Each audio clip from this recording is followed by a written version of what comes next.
Jadi kayak gitu. Saya bilang, pokoknya apapun itu limitasi itu karena kita. Karena kita yang mikir, masa sih ada yang mau beli produk ini? Saya ngasih tips sama mereka. Orang-orang yang mikir kayak kamu tuh di luar sana juga banyak, ribuan. Orang-orang yang nyerah duluan, nggak mau coba jualan gitu kan. Tiap hari itu selalu saya bilang, ada yang jadi pemenang, ada yang jadi yang kalah, atau yang jadi penonton. Dua orang yang pertama ini masih agak mending, ada pengalaman. Yang salah tuh jadi kalian jadi penonton doang, nggak ada dapat pengalaman, nggak ada value yang kalian bangun, saya bilang gitu kan. Untuk bisa menolong orang lain, kita harus bisa menolong diri sendiri. Ini cara saya untuk menolong diri sendiri.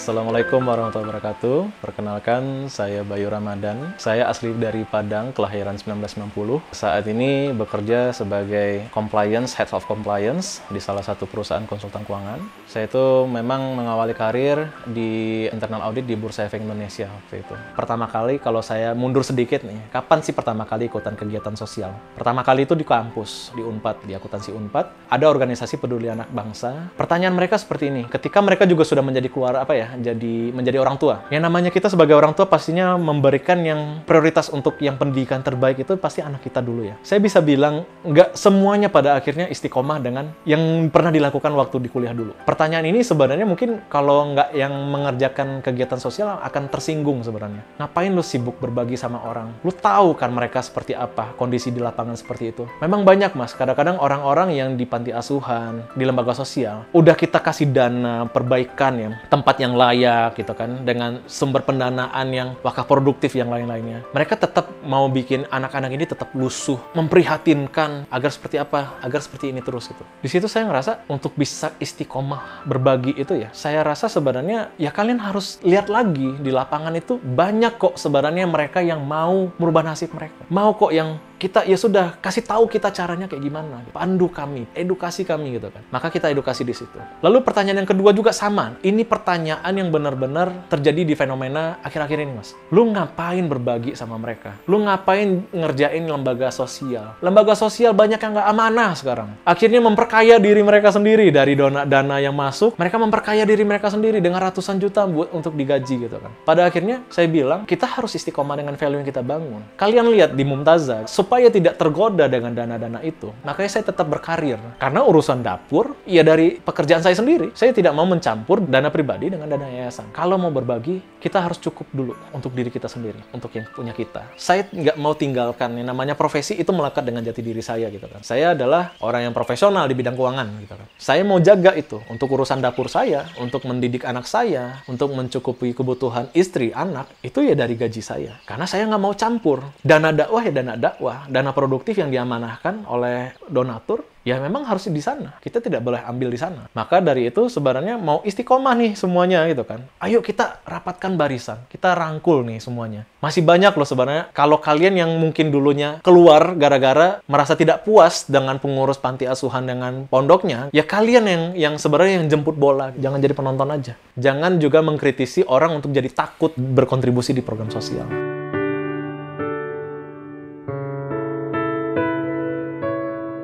Alasan bersosial itu justru secara naluriahnya muncul ketika keluhan-keluhan dari tim saya waktu itu. Jadi ada di tim Evermos itu yang di PHK. Ada yang usahanya nggak tetap, akhirnya disuruh balik kampung. Akhirnya saya tergeraknya gini, kayaknya kita butuh sesuatu langkah yang lebih konkret. Mumtazah, saya bentuk awalnya memang untuk menjembatani yang tadi gitu kan. Ada beberapa orang yang akhirnya non-job gitu kan, memang tidak ada pekerjaan yang lain-lainnya. Kita cipta lapangan kerja. Di situ saya merasakan ini aja kurang gitu kan. Kita akhirnya kunjungan panti asuhan, satu demi satu kita kunjungi. Ada salah satu yang pengalaman berkesan itu di salah satu panti asuhan di Ranca Ekek waktu itu ya. Bangunannya itu sebenarnya memprihatinkan mas. Udah kayak mau rubuh gitu mas. Dan ini lokasinya di pinggir sungai. Saya lihat kan, ini nggak layak tempatnya nih gitu kan ya. Kita kolaborasi waktu itu ada dengan beberapa komunitas yang lainnya. Kayaknya menarik nih, kita kan bikin buka puasa bersama ya sama mereka ya. Satu waktu akhirnya kita datang ke sana, nasi box ayam mas. Saya tuh ngelihat anak kecil ya, salah satu di situ ngelihatnya buka, hah ayam katanya. Saya itu dalam hati mas, ini anak nggak pernah makan ayam atau apa ya gitu dalam hati saya. Orang-orang di panti asuhan itu ternyata gini mas, nggak melulu yatim itu gara-gara orang tuanya meninggal dua-duanya. Ada yang mungkin duafa itu, orang tuanya cerai. Bapaknya kawin lagi, ibunya kawin lagi, dia diurus sama salah satu neneknya. Ditelantarkan. Neneknya nggak bisa apa-apa segala macam, akhirnya titipin ke panti asuhan. Kebayang Mas, dengan mentalitas mereka untuk, kalau bahasa anak sekarang healing ceritanya ya, untuk memperbaiki mental mereka aja, sulit gitu.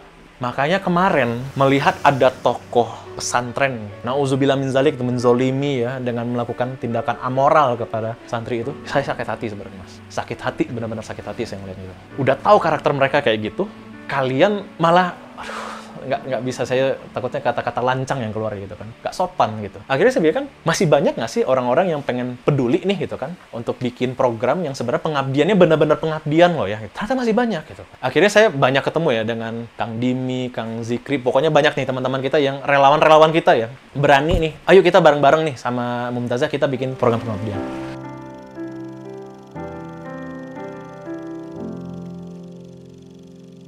Jadi akhirnya Mumtazah itu bikin program bagaimana santri ini tidak hanya pandai agama, tapi dia punya soft skill sama hard skill yang bisa diserap tenaga kerja. Kalau kalian selama ini, jangan membudayakan tangan kalian selalu di bawah, saya bilang. Kalau kalian punya masalah, kalian harus cari solusinya sendiri. Tapi Kang, kita nggak ada waktu, kita pengen tetap berdakwah juga. Gimana caranya, Kang? Oh, kalau kalian memang pengen tetap jadi pendakwah, jadilah freelance. Kalian bisa jadi penulis, kalian bisa jadi desainer, kalian bisa jadi pebisnis. Dan saya tidak bisa memaksakan kalian harus bisa jadi A, B, C, D. Kami akan kasih pelatihan.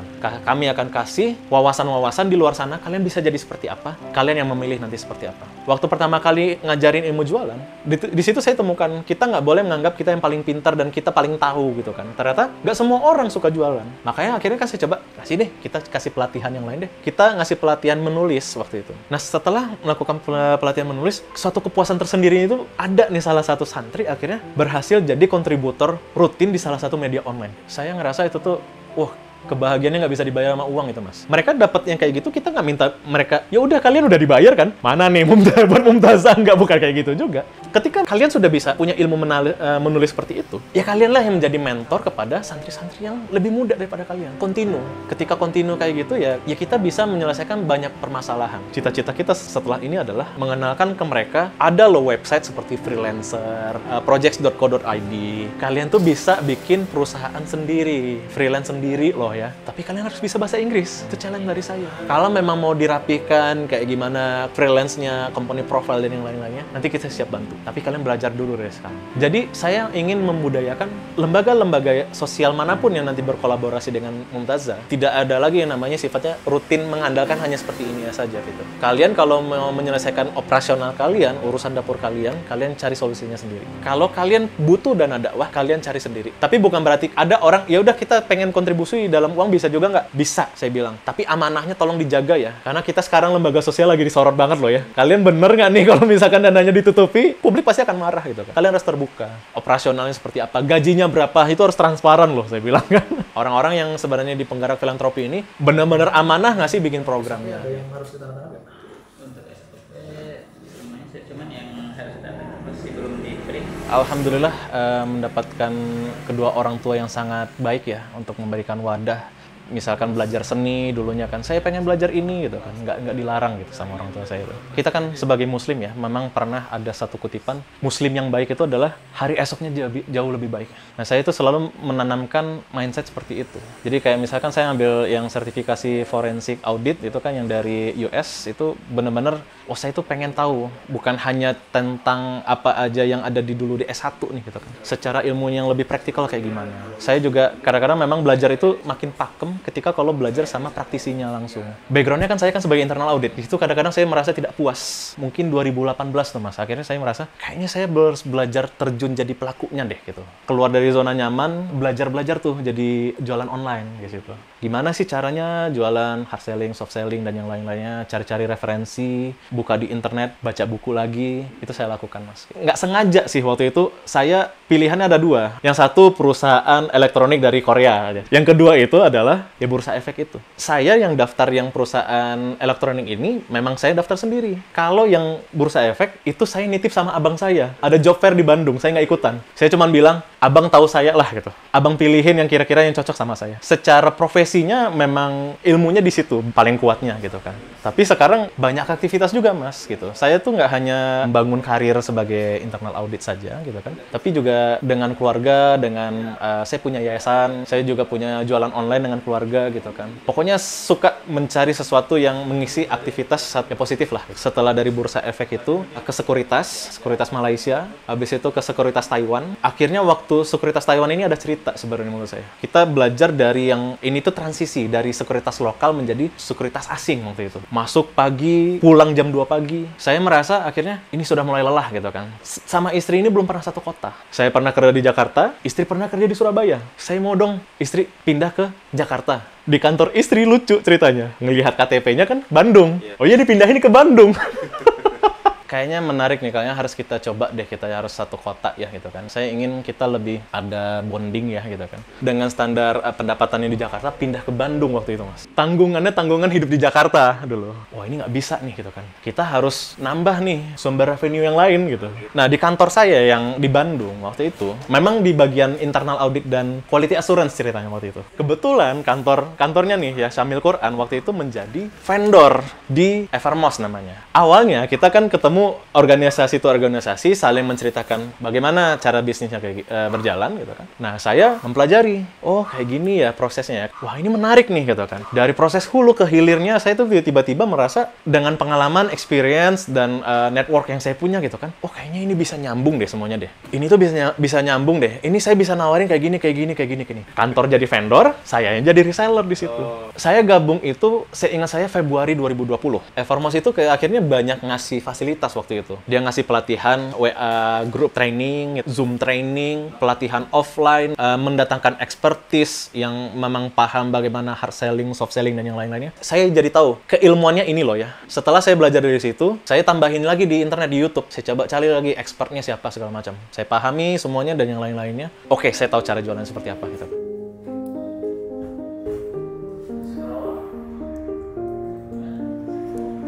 Satu cerita yang menarik juga ya, waktu awal-awal kenal Evermos di Januari atau Februari 2020 itu, ngobrol saya sama istri kan, kayaknya saya ketemu ide bagus nih gitu kan, untuk bisa nge-explore jualan. Sebenarnya jualan itu kalau nggak salah istri yang jualan lebih dulu nih. Istri itu jualan kosmetik, skincare, yang lain-lainnya kan ya. Apa bedanya sama yang kita itu kan? Ini lebih menarik, produknya banyak, busana muslimnya ada, makanan ada, minuman ada. Kamu kebayang nggak, dulu kita yang jualan rendang kita harus produksi dulu. Kita juga jualan yang warung tenda atau yang clothingan kita dulu, waktu kuliah dulu itu kan. Kita harus produksi dulu itu kan. Nggak ketolong kalau nggak laku gimana? Ya udah numpuk jadi dead stock kan gitu. Sistem mereka nih, kita tuh bener-bener hanya jadi kayak resellernya doang. Produk dikirim dari gudangnya mereka. Risiko aman dong katanya. Kalau misalkan jualan produk di harga tertentu gitu kan, gratis ongkir. Wah ini quote and quote-nya ya. Kita ngecapnya sama potensi customer kita enak banget gitu kan. Ah khusus buat kamu mah dikasih gratis ongkir, padahal mah disubsidi sama Evermos gitu kan. Oh gitu ya itu. Kamu yakin itu kan? Siapa aja memang nanti yang mau diprospek? Udah jalanin dulu.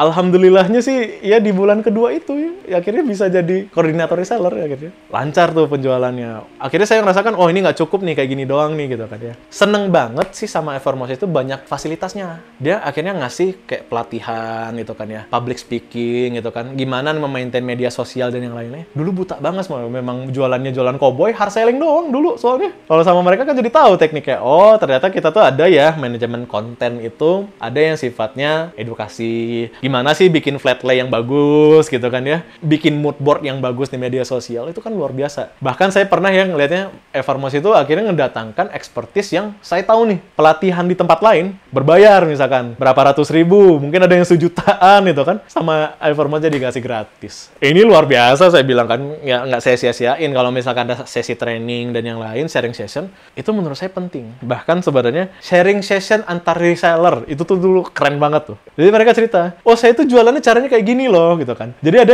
cara jualannya, saya akhirnya ketemu, saya mau adopsi nih. Beberapa teman-teman saya yang di reseller Buah Batu, Kang saya tuh nggak bisa jualan susu Nutrigot nih gitu kan. Mereka tuh 40.000 kemahalan. Kita bikin oplosannya yuk. Hah, oplosan maksudnya gimana, Kang? Kita beli botolnya, kita ngeramu sendiri, selama pengajian pakainya yang itu. Masalah, solusi, saya bilang kan ya. Itu satu. Kita kan bikin dari hulu ke hilirnya semuanya dibikin gitu kan. Kang, saya tuh jualan pribadi saya ada jualan madu loh. Ayo sini, oplos lagi. Bikin produknya untuk yang kegiatan yang yayasan kalian harganya yang spesial dong ya, gitu kan ya. Kalau misalkan GrabFood, bolehlah kalian pasti harganya yang gimana gitu kan. Yang saya punya bisnis pribadi yang ini juga, kolaborasi akhirnya gitu kan. Sempat Masya Allah tabarakallah Bawa Batu akhirnya cukup solid juga gitu.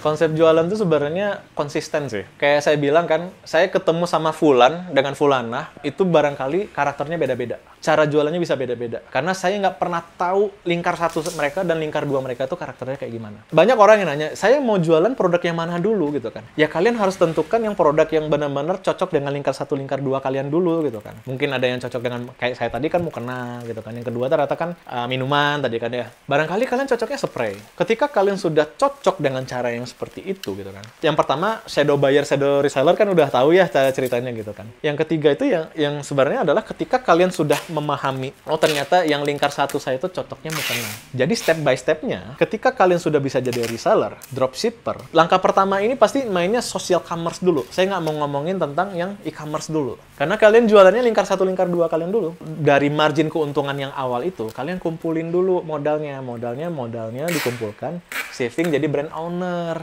Kalau misalkan kita jualan sistem reseller sama dropshipper, margin keuntungan kita tuh tipis. Jualan madu misalkan. Misalkan di 150 dengan berapa botol misalkan 250 atau misalkan di 500 mili itu, dijualnya 150.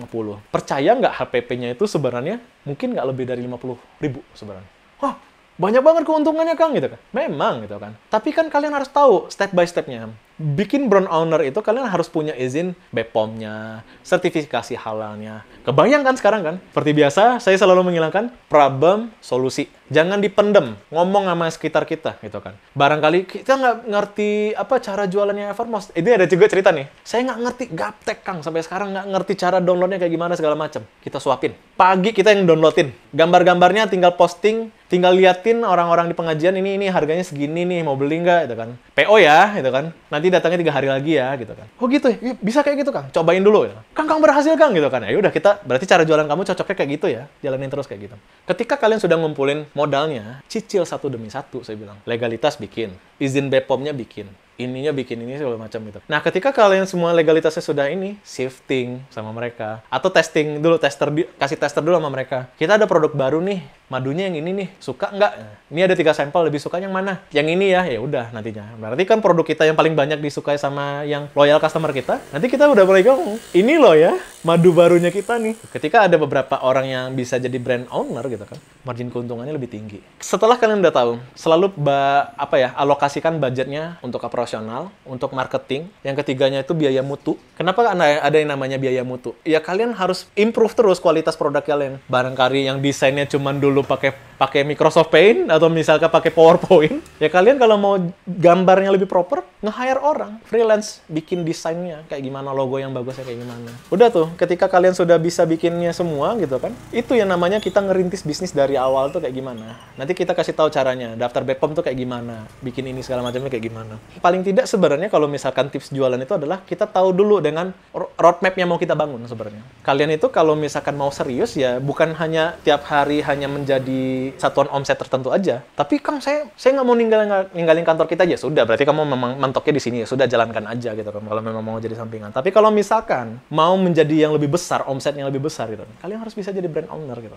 Kang, kayaknya kalau modal langsung kayak gitu nggak bisa. Bisa nggak saya white label dulu? Nebeng sama produksi orang dulu? Bisa gitu kan. Komunikasi yang paling penting. Ketemu dengan mentor yang pas ya. Saya aja juga masih dimentorin sama orang lain gitu kan. Apalagi kalian jangan hanya belajar dari saya gitu kan. Kalian belajar juga dari yang lain gitu kan. Terus improve terus skill-nya gitu kan. Bahkan akhirnya mereka menemukan pola, Kang. Bener yang Kang bilang gitu kan. Setelah anak saya tidur, saya belajar malam nggak ada yang ganggu. Saya ngeposting malam itu nggak ada yang ganggu. Memang ada yang closing, bahkan mungkin closingnya waktu sholat malam atau closingnya waktu sholat subuh gitu kan. Jadi kayak gitu. Saya bilang, pokoknya apapun itu limitasi itu karena kita. Karena kita yang mikir, masa sih ada yang mau beli produk ini? Saya ngasih tips sama mereka. Orang-orang yang mikir kayak kamu tuh di luar sana juga banyak, ribuan. Orang-orang yang nyerah duluan, nggak mau coba jualan gitu kan. Tiap hari itu selalu saya bilang, ada yang jadi pemenang, ada yang jadi yang kalah, atau yang jadi penonton. Dua orang yang pertama ini masih agak mending, ada pengalaman. Yang salah tuh jadi kalian jadi penonton doang, nggak ada dapat pengalaman, nggak ada value yang kalian bangun, saya bilang gitu kan. Konsisten yang paling penting. Kalian ngiklanin terus, oh iya nih, gue tuh jualannya madu loh ya. Oh, gue jualannya palu gada deh gitu kan ya. Bangun image itu sama orang lingkar satu kalian, lingkar dua kalian gitu kan. Ketika semuanya sudah terbangun,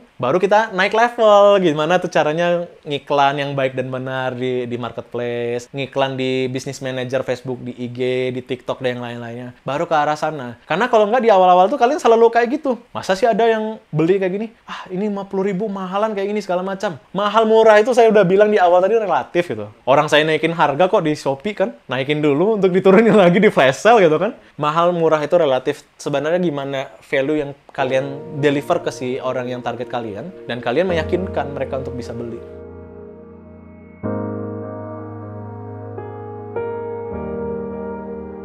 Namanya pasangan hidup ya. Itu seperti sepatu kanan dan sepatu kiri. Dua kepribadian dan dua mental yang sangat berbeda gitu. Saya itu belajar kegigihan itu dari ibu saya. Kecerdasan, delegasi tugas dan yang lain-lain itu dari bapak saya.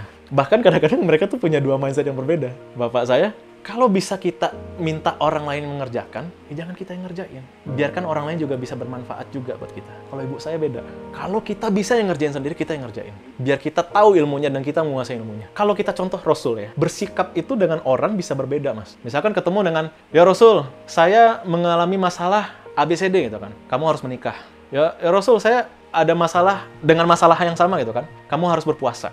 Rekomendasinya beda. Makanya saya merasakan, wah jangan-jangan nih sebenarnya contoh-contoh yang ada di hadis, Al-Quran, dan yang lain-lainnya itu banyak petunjuk-petunjuk yang ada di sekitar kita, tapi kita yang nggak mau ngambil hikmahnya. Kadang kita tuh ibadah tiap hari, itu rutinitas aja, Mas. Ya kalau sholat, Al-Fatihah, karena udah terbiasa, baca aja, nggak didalamin sebenarnya. Sebenarnya ketika kalau misalkan kita sholat, Al-Fatihah minta petunjuk yang lurus dan yang lain-lainnya. Nanti setelah sholat, nantinya kita tiba-tiba tenang lagi, gitu kan ya, tenang lagi. Insya Allah semuanya akan lebih ngalir, lebih mudah sebenarnya. Kadang kalau kita paham dengan apa yang dibaca sama imam waktu sholat nih, misalkan sholat Jumat dan yang lain-lainnya, itu tuh kadang-kadang sindiran buat kita loh. Kalau kita paham gitu kan ya. Kadang saya pernah gitu kan ya wal asri gitu kan, tiba-tiba saya, oh iya ya, saya seminggu ini nyanyain waktu nih. Padahal sudah diingatin 2 kali loh sama tim saya loh untuk membahas ini loh itu. Rasul tuh kan dahsyatnya, pemegang kunci Baitul Mal ya, guru ngaji iya, pemimpin umat ya, presiden lah ceritanya gitu ya. Pemimpin perang juga iya. Berarti kan kalau saya analogikan, saya juga nih, karyawan kantoran juga iya, konsultan keuangan juga iya, punya yayasan juga iya, jualan online juga iya.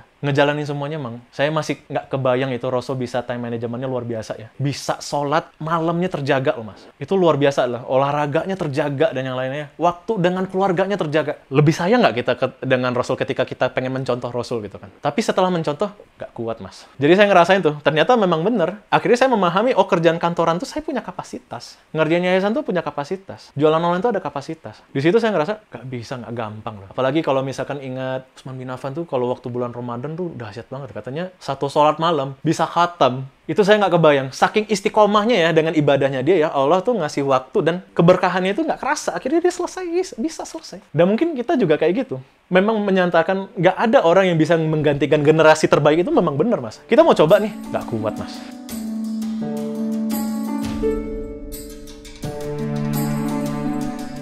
Terasahnya ketika almarhum bapak meninggal itu sih. Di situ saya pernah merasa satu waktu ya, merasa capek terlalu banyak bergantung sama orang. Akhirnya di suatu waktu lagi mendalami Quran dan yang lain-lain, pernah tersentuhnya tuh kata-katanya ya, sebenarnya Allah itu sudah menciptakan banyak di alam semesta ini petunjuk sebenarnya. Tapi kitanya yang nggak mau peka gitu kan. Contohnya seperti ini. Sudah sering di Al-Quran itu dinyatakan, makanlah halal yang thayyib. Kenapa kita akhirnya makin banyak makan yang manis-manis dan yang nggak sehat gitu kan. Tapi kenapa kita tidak mau mengambil hikmah di situ. Di situ saya merasa jangan-jangan selama ini kita tuli dan buta gitu kan dengan petunjuk Allah sekitar kita gitu kan. Maka dari itu sebenarnya ya sudah, kita itu harus lebih benar-benar melihat di sekitar kita itu memang semua itu titipan Allah gitu kan. Seperti saya ketemu dengan teman-teman semua sekarang gitu kan. Pasti ada pertanggungjawaban nanti ketika saya ngomong, konsisten nggak, istiqomah nggak nih kita dengan apa yang kita omongin hari ini nih gitu. Walau alam kan. Kan kita pengennya tetap dijaga gitu.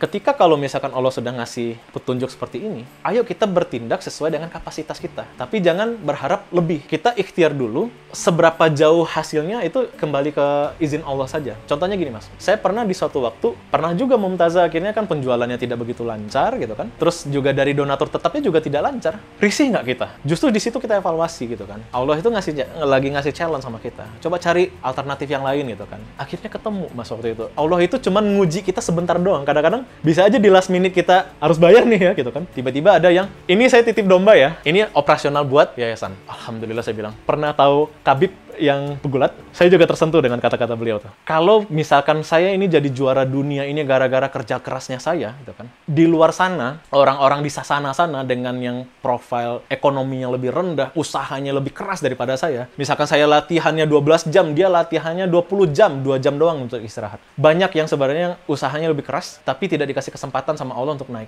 Jadi kita bisa sukses itu karena izin Allah. Korun tuh ngomong gitu kan, saya tuh bisa kaya ini gara-gara saya, karena kecerdasan saya, gitu kan. Di Al-Quran dibilang seperti itu, padahal nggak boleh seperti itu, karena sebenarnya kesuksesan kita itu sebenarnya kan karena izin dari Allah ya. Maka dari itu saya sebenarnya ngerasanya menjalankan itu gitu kan ya. Kita harus peka, tapi kita jangan pernah bilang, oh kita kasih pelatihan ya 80 santri kemarin gitu kan. Jangan harap 80-nya menjadi penulis nasional semuanya, enggak itu kan. Itu hak prerogatifnya Allah. Yang penting kita sediakan wadahnya gitu. Hai. Apa gambar?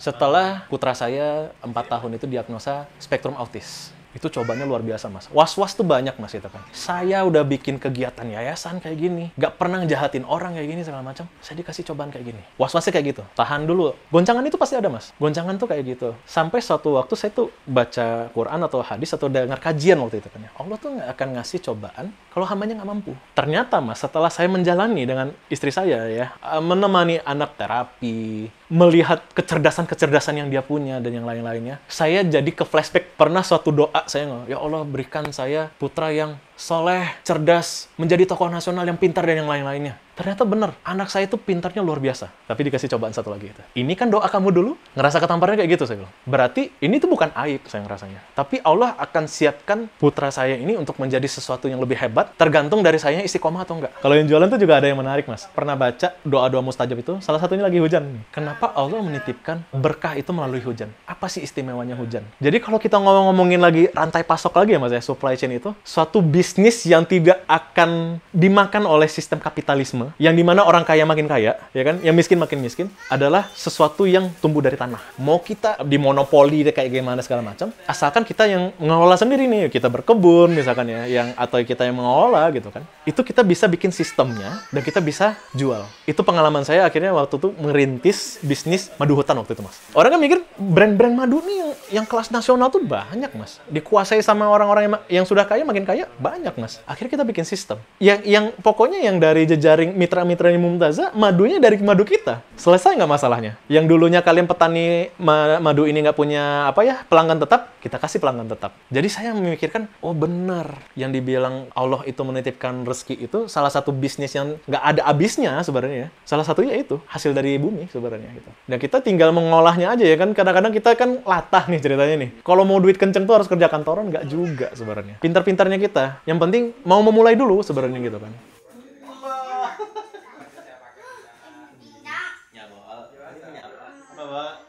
Waktu membangun yayasan juga, itu tuh juga nggak gampang. Di awal-awal itu, mau cari tempat aja ya, kita pernah izin lah dengan beberapa orang, gitu kan, tokoh masyarakat. Bahkan ada yang merasa, kita tuh sendiri udah banyak yayasan. Kayaknya kalau kamu bikin program, nantinya malah di yayasan kami malah terganggu nantinya. Yang kedua juga sama, pernah mau di lokasi yang lainnya nih, kita mau bikin lokasi yang kedua, saing-saingannya itu sama tokoh masyarakat. Kalau misalkan yang ikut kelompok ini, nggak boleh kesini ya, itu kan. Sampai akhirnya, ya sudahlah, gitu kan, saya bilang, nggak apa-apa lah kalau misalkan memang salah kayak gitu. Allah pasti akan ngasih yang terbaik. Dan bener Mas, mungkin kita 3 tempat ya, bermasalah seperti itu ya. Akhirnya dapetnya lokasinya deket rumah saya. Saya susah-susah cari ke Cigadung, cari ke Cibiru, gitu kan, nyari tempat, beberapa tempat, ngasihnya di kurang dari 5 kilo dari rumah saya. Baru tempatnya doang nih, gitu kan. Kita kan butuh dana ya, kayak tadi saya bilang kan, donatur nggak ada, gitu kan. Kita baru apa sih, baru organisasi kurang dari setahun waktu itu kan. Gimana caranya ya? Tapi kan kita ada beberapa orang yang sebenarnya yang tadi punya kelompok pengajian yang lain-lainnya. Kita rintis. Itu benar-benar suka dukanya ya Mas ya. Kita ngelis pondok-pondok yang sebenarnya memang membutuhkan. Bukan jangan pilih-pilih ya. Ada beberapa pondok, kita harus hati-hati. Memang sudah ada donatur tetap gitu kan. Kalau sudah ada donatur tetap, tempatnya sudah layak dan lain-lain, ngapain kita, maksud kita, ada yang lebih membutuhkan loh ya. Makanya kita sangat berhati-hatinya di situ. Bahkan akhirnya mereka pun juga sama kan. Masalah utama kalian tuh apa sih gitu kan? Ya kita nggak ada donatur tetap kan. Ya sama, berarti kan kita, ya masalah kalian juga sama saya gitu kan. Kita cari solusinya bareng-bareng yuk gitu kan. Pengurus, kalau diajarin jualan online gitu kan, mereka bilang kekhawatiran, kami ini sudah job desk-nya sangat dedicated untuk jadi pengajar. Ketika kalau kami juga sibuk berjualan, menjadi contoh nantinya. Ini bisa positif, bisa negatif kan. Positifnya adalah orang yang sudah siap mental, usia mateng ya gitu kan. Itu bagus belajar kayak gitu. Tapi kalau misalkan yang enggak, nanti kan ke distract sekolahnya. Oh gitu kondisinya ya. Saya kan tidak memaksakan ya akhirnya dengan mereka. Akhirnya saya tanya waktu itu, kalian bisanya apa? Kami itu biasanya cuma bisa dakwah Kang, gitu. Ngaji dan dakwah. Ayo kita cari solusinya yuk. Saya ngebikinin beberapa pondok-pondok relasi ini akhirnya channel podcast Kultum. Saya bilang gini kan, akang-akang ini sebenarnya dari pendanaan rutin dari panti asuhannya, dari ngisi kajian di masjid kan. Pandemi nggak bisa ke masjid waktu itu kan, saya bilang kan. Ayo kita bikin channel podcastnya. Cuman modal handphone, Kultum situ. Nanti kita bikin bisnis proposalnya, kasih ke orang-orang. Channel podcast ini untuk tetap bisa berjalan. Ayo jadi donatur tetap. Mereka jalankan gitu. Alhamdulillah. Ya kadang-kadang kita juga nggak minta dikasih ke kita ya gitu kan. Tapi ada juga, Kang, makasih banget udah ngebantuin kita. Mangga ini sebagian untuk di Mumtazah. Akhirnya itu Kang, sedikit demi sedikit kita kumpulkan. Mulai lagi lah kan saya coba cari nih orang-orang yang satu frekuensi. Dari tante saya akhirnya juga ada yang infak ya gitu kan. Ini buat program wakaf produktif, jebret. Akhirnya kita punya peralatan kerja yang layak, tapi nggak layak-layak amat juga sih, masih ada banyak harus yang dirapihkan di situ sih. Sedikit demi sedikit ada yang infak, kita kan lengkapi, bikin suasana pondok yang lebih nyaman lah ya. Gimana sih si bagian dakwah itu bikin program dakwahnya yang baik dan benar gitu kan. Bikin program pendidikan soft skill, hard skill yang tadi kita kan bikin programnya baik dan benar. Lalu yang ketiga yang PR, kita kan ada fungsi PR-nya juga kan. Gimana kita memaintain dengan donatur tetap, dengan relawan ini tetap terjalin dengan baik dan benar. Bikin copywriting, konten, media sosial, pokoknya kamu harus yang benar-benar amanah. Udah dikasih, sekarang ada infak atau misalkan wakaf, sertifikat wakafnya disiapkan, dikomunikasikan, bentuk tanggung jawab kita sama mereka harus transparan sama mereka gitu. Dana dakwah, kalau misalkan kalian mau operasional, ini udah ada rekeningnya gitu. Ya alhamdulillah akhirnya Oktober 2020 tuh adanya Mumtazah ya. Ya saya biasa bilang lah di 2022 ini udah mulai steady kita untuk yang usaha mandiri kita, dari donatur tetap kita. Ya mudah-mudahan istiqomah sih sebenarnya. Karena kami khawatir kalau misalkan semakin besar, terus kita juga orang-orang yang nggak kuat gitu kan, satu frekuensi, menjaga SOP, menjaga mutu dan yang lain-lainnya, bisa goyah nantinya itu. Itu yang kami mudah-mudahan dipertemukan lah dengan orang-orang yang tepat nantinya. Semoga Mumtazah kedepannya juga tetap istiqomah dengan value yang ingin dibangun sih.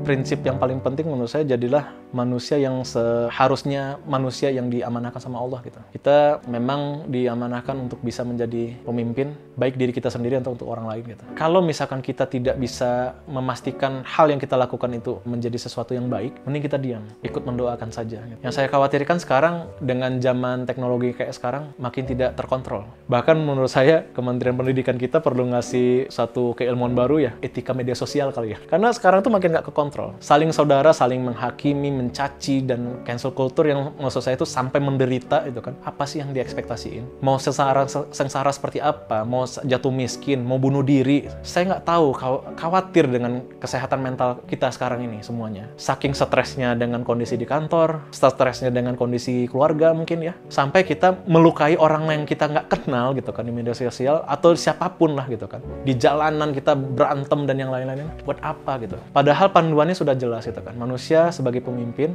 manusia sebagai makhluk sosial, kita sharing yuk kita rangkul yuk, kita jadi pelaku yuk, jangan jadi penonton aja, jangan jadi pengkritik aja. At least kalau misalkan kita nggak mau berbagi di lembaga sosial misalkan, jadilah karyawan yang baik misalkan, jadilah pelajar yang baik, berikan suatu kebaikan yang bermanfaat untuk diri sendiri, atau jangan mencelakakan orang lain gitu. Kalau kita nggak pakai prinsip kayak gini, masa sama saudara sendiri berantem terus mas? Sedih gitu loh kalau melihat fenomena yang terjadi di masyarakat sekarang. Apa-apa di cancel, apa-apa dimiskinkan, apa-apa disiksa secara verbal gitu kan. Tanpa yang sebenarnya kita membantu mereka, ayo kita membangun yuk, kita mengkritisi dengan yang baik, dengan cara yang baik, yang santun, tanpa mempedulikan ras dan yang lain-lainnya ya, sara yang kayak gitu tuh jangan lah gitu. Ini tuh saudara kita loh semuanya loh. Ayolah, Islam ini, ajaran Islam ini nggak eksklusif hanya untuk muslim aja loh. Berikan contoh yang baik ke semuanya. Tapi tidak pernah memaksakan untuk tauhidnya ya. Contohnya, akhlaknya, value-value-nya itu harus kita bagi sama semua orang gitu kan. Kenapa kita harus, ya semuanya dipermasalahkan? Nggak sehat sih menurut saya sih. Kita tuh value-nya, kalau mau menjadi manusia yang seutuhnya manusia, ya kembalilah ke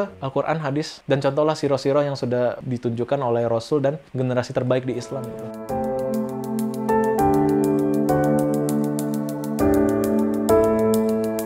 Kalau mundur sedikit lagi ya, waktu di kampus, iseng-iseng jualan tuh pernah gitu kan. Jualan yang benar-benar serius itu, ya inilah ya, saya merasa waktu merintis yang bersama dengan Evermos ini sebenarnya gitu. Karena waktu itu akhirnya saya merasa, kalau dulu jualan madu nih nggak lancar nih, kayak gini segala macam gitu kan. Berarti saya harus tahu dulu nih, kira-kira nih, lingkar satu saya, paling cocoknya jualan apa dulu. Jadi saya disiplin mas. Saya bahkan bikin Excel spreadsheet-nya ya. Saya akan posting gimana nih supaya saya memasarkan produk-produk saya tanpa harus mengganggu jam kerjanya saya. Di Evermos itu menariknya semua produk ada. Makanan ada, minuman ada, busana muslim ada, dan yang lainnya itu semuanya ada. Pagi saya, pokoknya setelah sholat subuh, hari Senin mungkin jadwalnya adalah susu kambing. Waktu itu saya coba iklankan produknya susu kambing. Nah nanti jam istirahat saya ganti, busana muslim. Malamnya itu saya perlengkapan rumah tangga biasanya. Nah awal-awal, karena saya kan masih iklan itu bukan ngiklan sih, sebenarnya lebih disiplin posting sebenarnya ya. Di WhatsApp story dulu, di IG story dulu. Saya lihat dulu nih, interestnya yang paling tinggi mana. Nah, saya konsisten ngulik di situ. Awal-awal nih, saya belum berani ngiklan dulu. Padahal saya udah tahu kan, sebenarnya misalkan di marketplace, itu kan ada cara ngiklannya ya, itu kan top ads. Saya belum berani kayak gitu. Langkah awal yang saya pahami kan, dengan historical yang sharing session yang dilakukan orang-orang waktu itu kan, jangan berani ngejual sesuatu produk yang sebenarnya nggak dibutuhkan. Orang-orang tuh nggak interest dengan produk ini gitu kan. Ketemu awal-awal ternyata lingkar satu saya cocok jualan mukena. Di situ saya jebret langsung kan, berani nyetok saya. Ada skemanya quote and quote shadow buyer ceritanya mas. Contohnya gini, saya dengan orang-orang sekitar saya, sepupu-sepupu saya, teman-teman kantor yang lama dan yang lain-lainnya ini, saya lihat nih di WA story, IG story, memang suka jualan mas. Orang-orang teman-teman saya yang sudah biasa jualan ini, saya jadikan shadow seller saya. Saya ngasih ke mereka itu harga reseller tanpa pakai aplikasi Evermos dulu. Tadi kan lingkar satu ya, saya pengen mendapatkan cakupan yang lebih luas nih, lingkar duanya nih gitu kan. Untuk secara konsisten juga belanja di tempat kita. Nah saya lihat nih misalkan si Fulan, saya titip jualan madu ya gitu kan. Mau bantu jualan juga nih, ini ada produk nih, mau kena gitu kan ya. Tolong jualan ya gitu kan. Dan saya tuh ngamatin, pokoknya orang-orang sekitar kita tuh amati aktivitasnya seperti apa. Teman saya si Fulan ini aktif di grup pengajian. Saya paham teman-teman pengajiannya banyak gitu kan. Tolong tawarkan, kamu beli sama saya kasih free ongkir. Seolah-olah saya ngasih free ongkir, padahal Evermos saya ngasih free ongkirnya gitu kan. Oke gitu ya, boleh baik gitu kan. Semua pengirimannya ditanggung di sini ya gitu kan. Pokoknya kamu bantu jualin aja, kamu dapat bersihnya. Udah jadi shadow seller, sebenarnya kita nanti juga cari juga teman kita yang jadi shadow buyer-nya. Jadi si Fulanah misalkan saya minta, Fulanah tolong dong kirimin ke alamat si Fulan, dananya saya titipin ya gitu kan. Jadi produk dipesan sama Fulanah di Shopee gitu kan ya, ngirim barangnya dari saya. Ketika barangnya datang, nanti yang ngasih rating adalah si Fulanah. Bilanglah semua mukenanya begini, begitu, dan segala macamnya. Saya cari 10 dulu mas. Ketika kalau di marketplace itu sudah ratingnya 10 ya misalkan gitu kan, udah 10 orang yang ngasih rating bagus gitu kan, baru kita jalanin iklannya. Karena kalau nggak ada 10 pembeli yang ngasih rating 5, kalau kita ngiklan itu relatif nggak efektif sih menurut saya sih gitu. Ketika kalau 10 orang memang ngerasa, oh iya ini memang ada fotonya, testimoninya real gitu ya, itu akan bisa menimbulkan lebih banyak trust. Saya belajar lagi bagaimana memaintain customer gitu kan, bagaimana customer relationship management gitu. Saya pelajari semuanya mas.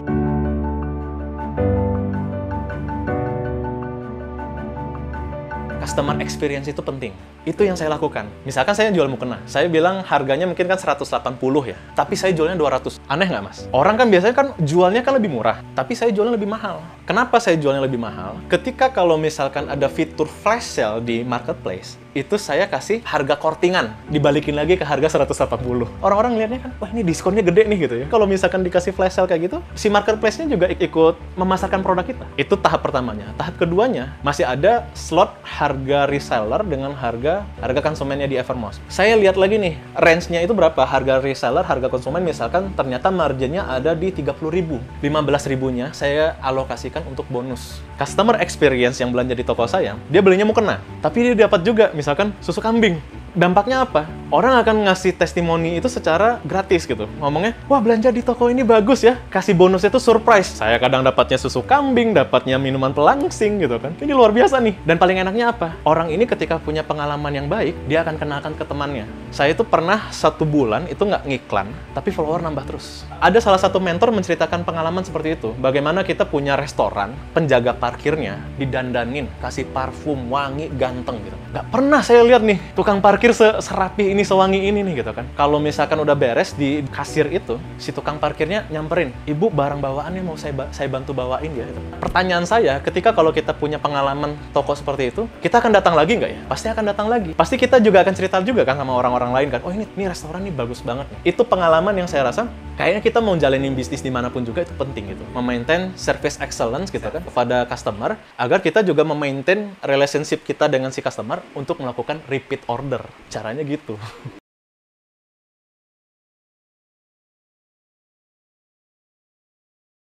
Saya itu dari jadi reseller, jadi koordinator itu cuma selang 1 bulan. Koordinator berarti kan sebagai mengawasi dan mentraining juga ya reseller-reseller yang lainnya. Setelah jadi koordinator, banyak yang ngomong kayak gini, Kang Bayu, saya ini ibu rumah tangga, handphone aja juga barengan sama anak saya. Anak saya lagi belajar online, itu segala macam, saya nggak ada waktu. Kalau saya sarankan, yang penting kerja tim itu adalah komunikasi. Ibu masalahnya apa? Kita carikan solusinya bareng-bareng yuk. Gitu. Kalau ibu bilang, kalau saya postingnya tengah malam gitu kan, nggak ada yang baca, ibu pemahaman ibu salah bu. Marketplace atau misalkan yang namanya story aplikasi chat kita dan yang lain-lainnya itu kerjanya 24 jam. Bahkan kalau misalkan ibu postingnya tengah malam pun juga, itu pasti tetap ada yang baca sebenarnya. Ibu kebayang nggak jam di atas 11 malam itu, siapa yang kira-kira yang masih terbangun dan membaca story yang ibu? Kira-kira siapa? Teman-teman ibu yang masih punya bayi sambil menyusui, kerjaannya di handphone ngapain bu? Iya ya Kang ya, sambil lihat handphone ya? Iya, tapi pastinya kelemahannya apa videonya? Kalau misalkan Evermost masih ngasih videonya itu tanpa ada teksnya, ayo kita bikin teksnya. Kita bikin teksnya, ngomongin apa, produknya kayak gimana ini segala macam, kita tulisin. Tapi saya nggak bisa bikin videonya. Nah itu bu, selalu saya bilang, limitasi mental blocking segala macam itu dibicarakan. Kita kerja tim. Ibu nggak bisa ngerjain, kita cariin orang yang bisa. Akhirnya itu yang komunikasi saya awal itu kan dengan siapa teman saya yang bisa bikin video editing gitu kan. Tolong siapin ya gitu kan. Jadi untuk ibu-ibu rumah tangga yang nggak bisa postingnya di jam yang anaknya masih terbangun gitu kan, kita siapin malam-malam tuh semuanya mereka gencar di story WhatsApp-nya dan yang lain-lainnya. Akhirnya, waktu itu prestasi selanjutnya adalah kita sering menang kompetisi-kompetisi bulanan waktu itu. Kita ngumpulin. Masya Allah, tabarakallah, saya coba lihat lagi kan. Ada masalah kedua waktu itu. Kalau misalkan saya cuman jualannya dengan teman-teman saya saja, saya cuman bisa segini kan. Saya ini ada keterbatasan, saya tidak punya banyak teman, saya tidak pernah berorganisasi. Akhirnya saya mikirkan gimana nih, kita harus bikin wadah nih gitu. Akhirnya dari reward yang dari Evermost itu yang saya kumpulkan, di bulan Oktober saya akhirnya bikin yayasan waktu itu. Kita bikin program-program dari kita untuk kita. Jadi kita tidak ada profit oriented, tapi kita akan menyalurkan sesuai dengan memang yang membutuhkan, bukan diada-adakan. Misalkan contohnya seperti ini. Biasanya ada pondok-pondok yang kekurangan sembako. Akadnya adalah yayasan yang menjadi penghimpun dana. Kita belanja ke tokonya reseller. Mereka jadi semangat lagi. Tujuannya mereka ada untuk dakwah akhirnya gitu kan. Kita memang ya cari kebutuhan bulanan ini, misalkan panti asuhan Alia Sifa berapa, panti asuhan Nurul Rizki berapa gitu. Kita yang himpun dana, kita belanjanya ke masing-masing toko yang ada di tim yang saya bina. Gitu. Mereka ada masalah, kita nawarkan solusi. Gitu caranya kita waktu itu. Saya Bayu Ramadan, pebisnis Muslim online. Assalamualaikum warahmatullahi wabarakatuh. Waalaikumsalam warahmatullahi wabarakatuh. Cukup.